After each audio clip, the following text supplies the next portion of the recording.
মিসকার হাত থেকে স্ত্রী সন্তানকে বাঁচিয়ে মিসকাকে পুলিশে দিয়ে সুস্থ হলো সূর্য। হ্যাঁ বন্ধুরা, আমরা এমনটাই দেখতে পাবো অনুরাগের ছোঁয়া ধারাবাহিকের আগামী পর্বগুলোতে। মিসকাকে তার অন্যায়ের শাস্তি দিতে মাঝরাতে সূর্যকে কিচ্ছুটি না জানিয়ে দীপা বেরিয়ে পড়ে। দীপার সাথে রূপাও যায়। দীপা ও রূপা ডক্টরের ছদ্মবেশে হসপিটালে এসে মিসকার কেবিনে যায়। অপরদিকে সোনা কৃষ্ণকে ফোন করে সবটা জানিয়ে দেয়, আর লাবণ্য সবটা শুনে সূর্যকে বলে দেয়। তা শুনে সূর্য তো অস্থির হয়ে ওঠে। সূর্য তড়িঘড়ি করে বেরিয়ে পড়ে দীপা ও রূপাকে বাঁচাতে।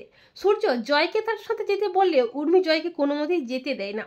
অপরদিকে রূপা ও দীপাকে দেখে মিসকা মিথ্যে নাটক শুরু করে, কিন্তু দীপা বলে, মিসকা তোমাকে আজ আমি নিজের হাতে শেষ করে জেলে যাব।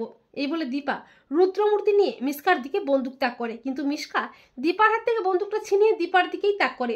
মিসকা বলে, দীপা তোমাকে আমি শেষ করব, তুমি এত বছরেও এই মিসকা সেনকে চিনলে না? সূর্যকে পাওয়ার জন্য আমি সব কিছু করতে পারি।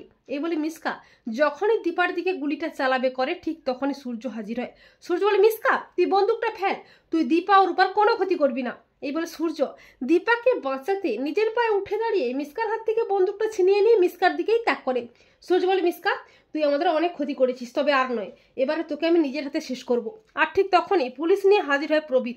পুলিশ বলে, মিসকা সেন আপনার খেলা শেষ, আপনাকে আমরা আবার অ্যারেস্ট করতে বাধ্য হচ্ছি। দীপা বলে, অফিসার আপনারা দেখবেন ও যেন আর কোনোদিন জেল থেকে ছাড় না পায়। ওর মতো ক্রিমিনাল জেলের বাইরে থাকলে মানুষের ও সমাজের অনেক বড় ক্ষতি হয়ে যেতে পারে। এরপর পুলিশ মিসকার ঘাড় ধরে টানতে টানতে আবারও থানায় নিয়ে যায়। দীপা বলে, ডাক্তারবাবু আপনি উঠে দাঁড়াতে পারছেন?